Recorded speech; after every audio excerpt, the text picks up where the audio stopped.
2009년 12월 20일 주일입니다. 새벽 꿈에 둘째를 잡기 위해 쫓아오는 사람이 있었습니다. 내가 둘째를 보호하기 위해 둘째와 함께 어느 빌딩 안으로 들어가서 위로 올라가는데 그 사람도 계속 뒤를 쫓아왔습니다. 문이 열린 곳을 들어가 숨으려고 해도 다 잠금 장치가 고장나 있어 숨을 수가 없었습니다. 결국 둘째를 안으로 보호하면서 내가 쫓아오는 그 사람과 맞붙어 발로 차버렸습니다. 마귀의 기운이 느껴지면서 꿈에서 깨어났는데 마귀가 감은 눈에 나타날 것을 기다리며 무기를 외칠 준비를 했습니다. 이윽고 마귀가 정체를 드러냈는데 얼굴과 눈에 빛을 발하는 마귀였습니다. 빛으로 번쩍번쩍하는 마귀의 얼굴 윤곽과 두 눈에 섬광을 발하는 마귀였습니다. 강한 마귀임을 직감하고 무기를 외쳤습니다. 얼마 동안은 끄떡하지 않았습니다. 계속 무기를 외치며 강력 대응하자 점차 행체가 깨어지면서 사라졌습니다. 2009년 12월 23일 수요일입니다. 예수님의 인도하심에 의한 물질 순종은 앞으로도 계속될 것입니다. 이 시대에 물질을 가졌다고 자랑하고 물질을 위해 살며 물질을 신으로 삼고 사는 교회 안팎의 사람들을 향하여 절군 하나님의 가족은 예수님으로 인해 산다. 절군 하나님의 가족은 예수님 덕분에 산다는 사실을 실제 삶을 통해 보이고 있습니다. 절군 하나님의 가족은 예수님으로 인해 삽니다. 절군 하나님의 가족은 예수님 덕분에 삽니다는 사실을 실제 삶을 통해 보이고 있습니다. 사람의 도움을 바라거나 의지하지 않고 철저한 삼위 하나님의 간섭과 도움 속에서 살아가는 절군 하나님의 가족입니다. 신실하게 하나님만을 바라보며 따르는 자를 하나님은 굶기시거나 죽도록 내버려 두시지 않으십니다. 공중의 새를 보라. 심지도 않고 거두지도 않고 창고에 모아 들이지도 아니하되 너희 천부께서 기르시나니 너희는 이것들보다 귀하지 아니하냐. 마태복음 6장 26절. 2009년 12월 24일 목요일입니다. 예수님이 육신의 몸을 입고 이 땅에 탄생하신 성탄을 기념했습니다. 성도님들은 우리의 구원을 위해 이 땅에 사람의 몸을 입고 오셔서 죽으시고 부활하신 예수님, 또한 초원교회에 임하셔서 함께 하시는 예수님께 감사 예물을 드렸습니다. 어떤 성도님은 퇴근하여 교회로 오면서 예수님의 성탄 축하 선물로 그냥 케이크와 아이스크림 케이크를 사드렸습니다. 어떤 성도님은 과일을 사서 드렸습니다. 얼마 지나지 않아 저녁 식사 후 따로 데리고 나갔던 둘째와 땡순 성도님, 첫째를 통해 예수님께서 또 한 개의 아이스크림 케이크를 사오셨습니다.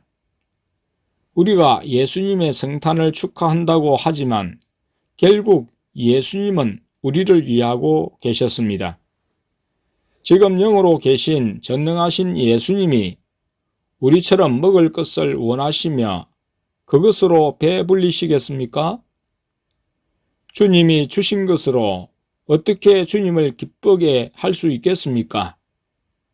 예수님의 은혜와 사랑을 생각하면서 우리는 날마다 우리 자신을 예수님께 드려야 합니다. 예수님은 우리의 마음 중심을 보시며 우리 마음 중심이 늘 예수님께 고정되기를 원하십니다. 몸과 마음이 따로 움직이지 않고 늘 몸과 마음이 하나 되어 예수님을 사모하며 예수님의 말씀에 순종하여 행하는 것이 참된 헌신일 것입니다. 무엇이나 다 우리의 구원과 영생을 위해 행하시는 예수님을 생각할 때 진하게 감사드리며 죽음보다 강한 사랑으로 예수님을 따르리라 다짐하게 됩니다. 2009년 12월 26일 토요일입니다. 유아실에 앉아 이야기를 나눌 때 나는 등이 아파 목이나 어깨를 제대로 펴지 못하고 우리한 고통이 있어 등을 뒤로 펴고 있었습니다. 그런 중 26일 토요일 새벽 1시 30분경이었습니다. 내가 비스듬히 들어 누울 수밖에 없다고 말하며 자세를 고쳐 바르게 앉아 무엇을 건네는데 팔이 제대로 나가지 않았습니다. 땡명 집사님이 이를 보고 말할 때였습니다. 그 순간에 수그린 고개와 팔이 자유스럽게 느껴져 고개를 좌우로 돌려보고 오른팔을 목 뒤로 해 보았는데 고통이 없이 생각대로 되어졌습니다. 아침에만 해도 머리를 감고 세수를 할 때 고통하면서 해야 했습니다. 오른손은 목을 씻을 때 오른쪽 귀에는 가지를 않았습니다. 가려 하면 등과 목 사이가 너무나 아팠습니다. 등이 아프기 시작한 것은 23일 아침부터였습니다. 땡화 형제님이 출근했는지 살피고 안 했으면 출근을 하라고 하려고 일찍 교회에 들렸습니다. 유아실에 문을 여니 내가 걱정한 대로 어제 몸이 아프다고 한 형제님이 불을 켠 채 들어 누워 있었습니다. 왜 출근 않고 있느냐고 하자 몸이 아프다고 했는데 마귀가 직장을 다니지 못하게 하는 것이니만큼 가야 한다고 하며 가라고 하자 형제님은 벌떡 일어나서 회사로 출근했습니다. 시간은 오전 7시 30분경이었습니다. 저녁에 형제님이 말하기를 자신은 도저히 일어날 수 없었는데 내가 일어나서 출근하라고 했을 때 잡았던 마귀가 떠나가면서 일어나 출근할 수 있었다고 했습니다. 예수님이 나의 말에 권세를 주셨는데 이는 예수님이 나를 통해 하신 일이었습니다. 형제님에게 출근하라고 하고 컴퓨터를 켜고 카페를 본 후 다음에 들어가 뉴스들을 볼 때였습니다. 30분이 경과했을 때 몸이 뻐근하게 느껴지면서 마치 담에 걸린 듯한 생각이 들었습니다. 좀 더 시간을 보내면서 예수님이 싫어하시는 일을 함으로 나를 아프게 하시는 것으로 느꼈습니다. 아침밥을 먹으러 갈 때는 등이 결려서 목을 숙여야 했습니다. 목 및 날개 쭉지 사이에 뼈와 신경이 건드려진 듯이 아팠습니다. 목은 깁스를 한 듯 뻣뻣이 해야 했고 좌우로 고개를 돌릴 수 없었습니다. 고개는 아래로 숙여야 괜찮았습니다. 전날 땡화 형제님이 배가 아파서 엎드릴 때 마귀가 하는 이름을 알아 물리치라고 하면서 엄살 부리지 말라고 했었습니다. 그런데 내가 아프고 보니 상대방의 아픔을 헤아리지 못한 것을 회개하며 형제님에게 사과를 했습니다. 그러나 나의 표현에 지나친 점이 있긴 해도 형제님이 마귀에게 시험받는 일과 정상적인 생활을 포기하는 것은 예수님의 뜻이 아니었습니다. 아침에 형제님에게 아파도 회사에 가라고 한 것이 잘못인지를 여쭈니 예수님께서 둘째를 통해 당연히 회사에 가는 것이 맞다고 하셨기 때문입니다. 도저히 내가 갑자기 아픈 이유를 생각하려고 해도 딱 맞는 상황이 없었습니다. 전에 여러 시간 컴퓨터에서 글을 써도 그런 일이 없었는데 그날은 특별했습니다. 무거운 짐을 든 것도 자세를 잘못한 채 오래 있은 것도 아니었습니다. 잠자리에 눕는 것도 일어나는 것도 힘들었습니다. 너무 고통스러워서 근육통을 완화시키는 약을 사서 먹었습니다.